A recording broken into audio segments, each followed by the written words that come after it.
Hey everyone, Jonathan Goranson here, your commercial real estate specialist. I have a special guest on the docket today, Darren Fleming, who is the CEO of Real Strategy Advisors in Ottawa. It is a consulting practice offering strategy on how to attract and retain clients and how to develop productive workspaces, especially in the post-COVID era. Darren also is the editor of Real Space magazine and a commercial real estate broker in Ottawa. Darren, welcome and thank you for joining me on the podcast. Happy to be here, Jonathan. Thanks.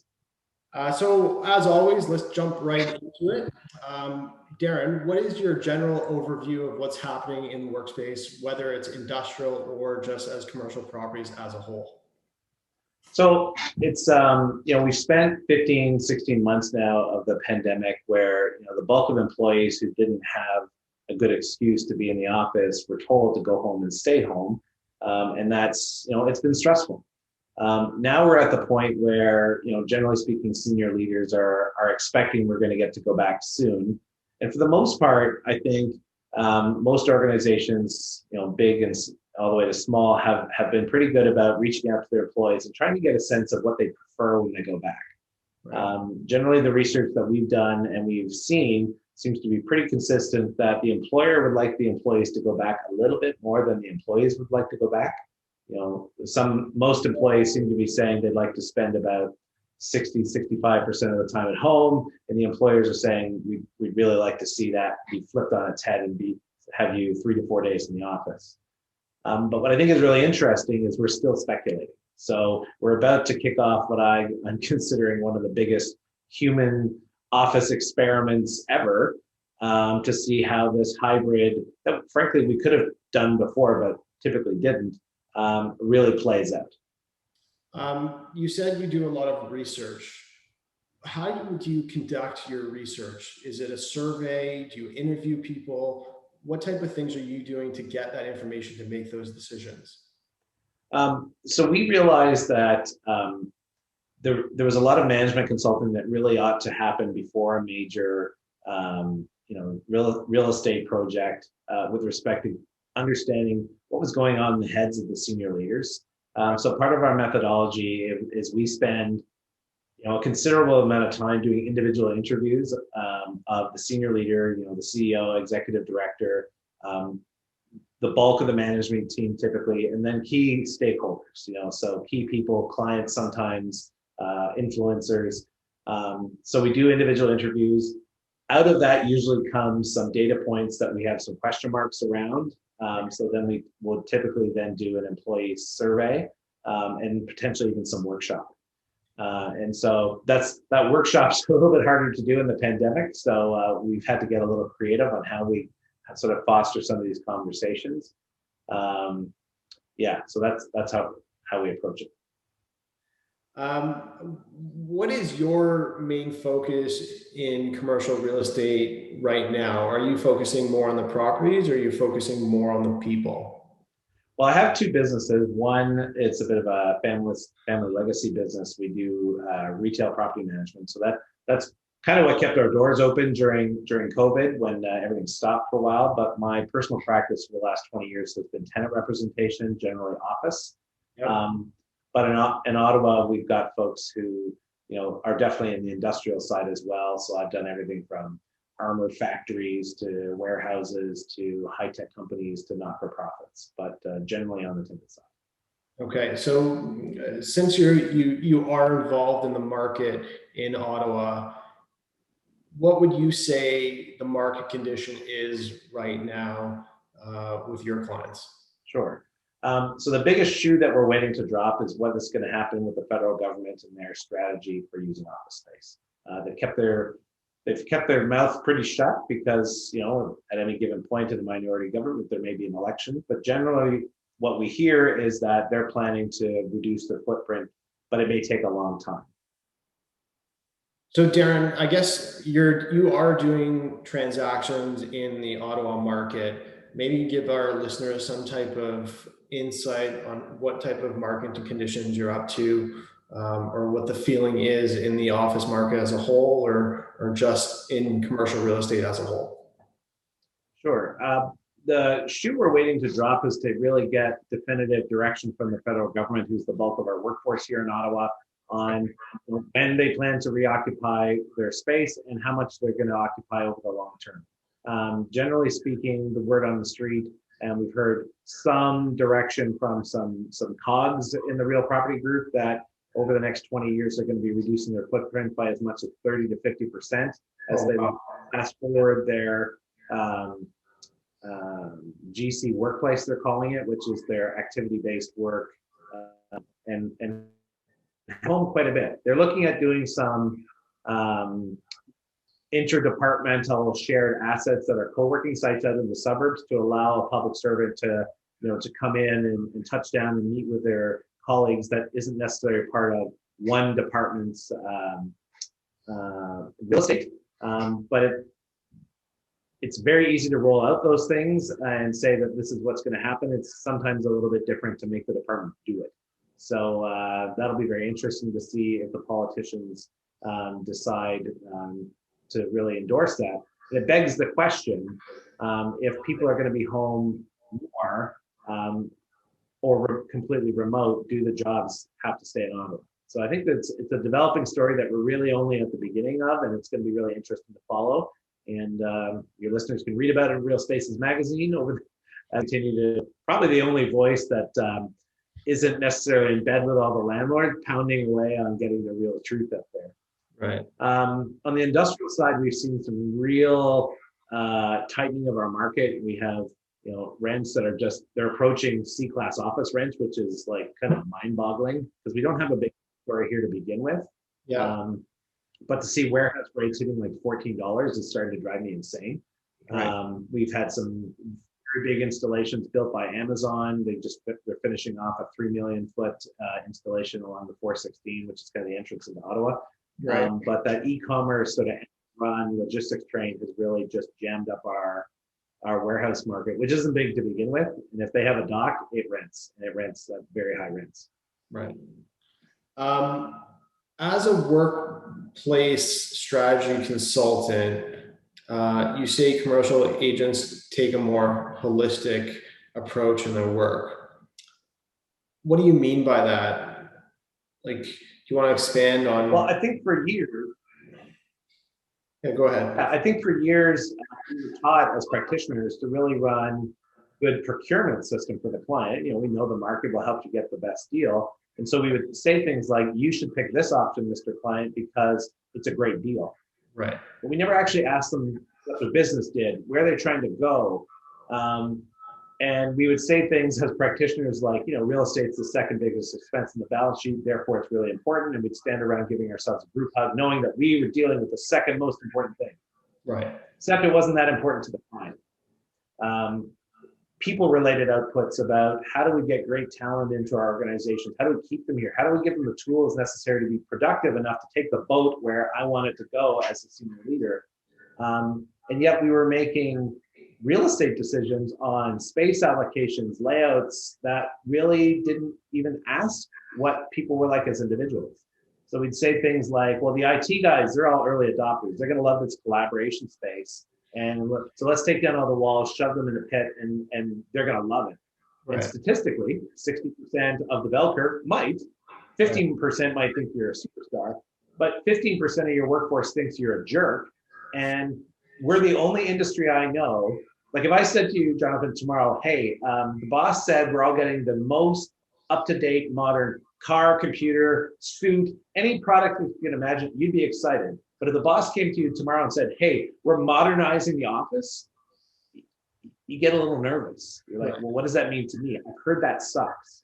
And I think that's a responsibility of the practitioners, meaning us, to raise the bar. Let's see if we can't talk about the human side of the equation and then go rent the space. And what I found is by changing that conversation, instead of having to deal with the CFOs and directors of real estate, we're dealing with the vision, the CEO, who's the vision captain, the champion of the culture, and the board. And it totally transformed my relationship with my clients, and the outcomes are way better.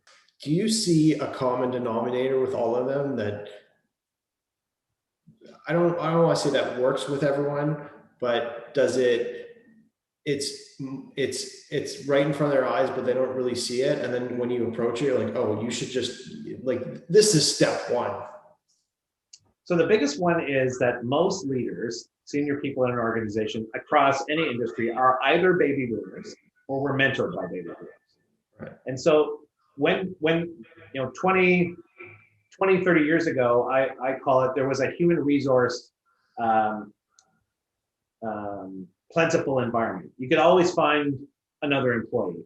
And it gave rise to expressions like climb the ladder, suffer till you make it, earn your spurs, which is another way of saying you have to work in a crappy environment in a job to get to the top. Right. Except we're not in that anymore. And you can't, but a lot of these mindsets are, you hear them come out to say things like, well, I don't understand why these millennials don't want to follow the same path I did.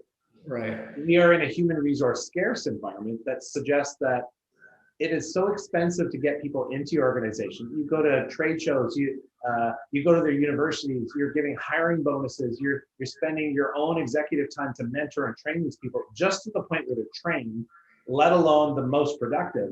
Right. And then you jam them in this terrible cubby, treat them like a number, give everybody the exact same standard of accommodation that doesn't even ask them, hey, does this work for you? Right. Not as your job description, but as you. So what I tell people is the problem with the reason our industry just skipped over that part because it's sticky. The minute we say, well, why don't we talk to those engineers to find out that Bob actually, he's separated now and he has his kids 50-50. And this week, let's have the whole team come in on Tuesdays, it works great. And next week it won't. Right. And what comes out of that is before COVID, we would hear about these work from home policies. It was like very, very rational. Talk to the boss, fill out this form. It's going to be this day and only this day. But when we consult with them and peel back the onion, we'd find out, well, for Jonathan, we like Jonathan. So his situation's unique. So we're going to come up with this special consideration that you and your direct manager had figured out. Right. And then we found out that was almost everywhere. Right. So telling senior leaders to lean in a little bit to the needs of the individual, getting a little less arbitrary, quite frankly, on how we're going to manage this back to work is the only way, because the minute you try to put everybody in the same bucket, whatever it is, and we listen really closely for that. Well, all of those people, or did you talk to them? What about her? What about next week? Is that, and the other thing that's really common is we are just speculative. So all these engagement studies, all the interviews that we've done with the employees are based on their experience now, asking them what they think in the future. So let me tell you this. Your experience with work from home has been because your boss said, this is your access to the office right now, and it's probably limited or zero. And so your desire to get back to something in the future may change 2 years from now when the go home and stay home part's over. Right. So I'm just suggesting to folks that don't maybe make the next big decision until we've kind of lived it for a little while, because I would think someone who's been having anxiety issues, the walls are closing in on them because their roommate does ice sculpture with a chainsaw and can't wait to get back to the office, when he or she's now been back at the office might turn around and say, well, maybe 2 days a week are at home are okay, versus the person who said, I never need to go back in. I love working at the end of my dock and punching code, might find out that when they start getting passed over for promotions, because the boss doesn't even know who they are, might change their mind as well.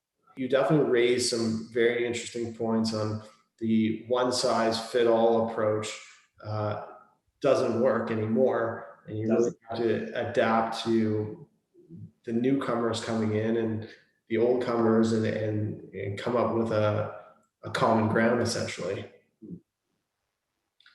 And the good news is it's not more expensive, right? And really, because we can't measure everything to the extent that we want, this idea of activity-based work environments where you have nodes of space that can accommodate different types of tasks and give employees technology to be able to leverage them and have some degree of choice is the right approach. And Right. so what comes out of it is, how many nodes do we need? How big do they need to be? And knowing that we're going to get it wrong, even as much as 50% 2 to 3 years from now, how can we readjust on the fly and arm ourselves with a product, typically furniture, that can kind of roll with the punches? And generally speaking, it's way cheaper than renting more office space that before COVID had 60% occupancy at best anyway. Right. Now it's going to be really different. Right. What's your take on procurement management, let's say Toronto versus Ottawa? I think there's a lot of big real estate firms that really still think that having a broker find space and get you a good deal is the secret sauce of our industry. And I think it's now the floor. It's like, imagine going to see your doctor and saying, hey doc, I feel sick. And they say, hang on a second, I'm going to go to this database and type in your symptoms, and I'm going to tell you what's wrong with you. Right. You'd be like, you'd run out of the room. You like, who is this quack? He's supposed to be able to know me, get to know me personally, and come up with a personal diagnosis based on his experience, or her experience. Now, I think that that's the expectation. If a client can't get a better deal with a realtor than on their own, then why is the realtor in the room? That's not the value, that's the floor. Right. Now it's about how do we create better transactions that serve the overall needs of the business. I think they put people first, even in manufacturing environments. It's not all robots yet, and we've got to deal with the people side. And if we forget about that part, I think as an industry we do a disservice to the client, which is threatening to a lot of folks who frankly have been following a pretty rote checklist of this is how we do it, and we've done it all the same way, and feel exposed that all the space is pretty much on the internet. You can find it. So if we're not good at that part, well, then what do we do? And it's going to, they say disruptive technology is typically present in the marketplace. It could be bulky. It could be challenging. There's a lot of practitioners who don't know how to do consulting, who are saying it's not that important and are going to find themselves on the outside when CoStar decides to do online space auctions. Hasn't happened yet, but it could tomorrow. For sure, 100%. I know you want to mention a story about one of your clients in 70,000 square feet. You want to expand on that? Tell our listeners a little bit about. Sure. In this, one of the challenges big organizations face is they have these really segmented budgets. So a good example would be they have a technology budget that buys computer stuff. They've got an HR budget that pays people, and they've got a real estate budget that pays the rent. And they don't really talk to each other, and they're on different procurement cycles. Right. So we got called by this client to come in, and they said, we just spent several $100,000 on collaborative furniture to create these nodes where people can come together and collaborate, and nobody uses them. So we said, sure. So we just took a walk through the space. And after about 10 minutes, I said, well, all the engineers have towers, like big computer boxes. How do they get to the collaboration space? Right. And they said, well, I said, they need laptops. They said, well, they can't have laptops. They're doing hardware stuff. They got to hook stuff up, and they're not powerful enough. And I said, no, that's not true. You can buy a laptop that's as powerful as you want. You can get $20,000 laptops if you want. Right. You just chose not to. So you bought a bunch of furniture in isolation and then kind of expected them to go, yay, and waltz over there, dragging the hardware they're testing and the computers over there. And we talked ourselves out of the project because their procurement cycle for computers was they buy a new one every 3 years, and they just bought a whole bunch of them. I'm like, guys, and you get these service providers, IT people, furniture people, realtors who say, my product is really expensive. And expensive is relative to the business, right? So those computers are really expensive. That furniture was really expensive. But what's the cost of not having your engineers collaborate, right? So I joke about these, I call them payroll related outputs. And they're so big, like if I could influence productivity by 0.5%, the number for most companies is so big, the CFO would tell me I'm crazy. So I don't even bother. I just say it's not zero. The impact of their decision on productivity, employee satisfaction, collaboration is not zero. And if it's not zero against any measure of payroll, then it makes all the other expenses that we think are really important, right, a drop in the bucket. For sure. It's don't focus on the small things. Look at the bigger picture. And yeah. What's the cost to your organization of not having great ideas come through on a regular basis? Is it more than the furniture and the computers? It better be. Right. Exactly.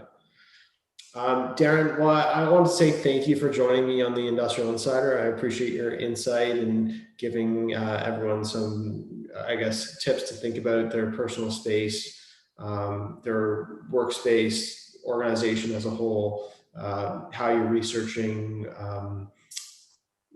how things are changing at such a rapid pace. You have to be fluid and continue to be fluid going forward, especially with this whole COVID curveball that's thrown at every company in the book. So thank you, I appreciate that. If you have any questions, send me an email at jonathan@leonard.com or give me a call at 416-471-0904. And thanks again for tuning in to the Industrial Insider. Thank you.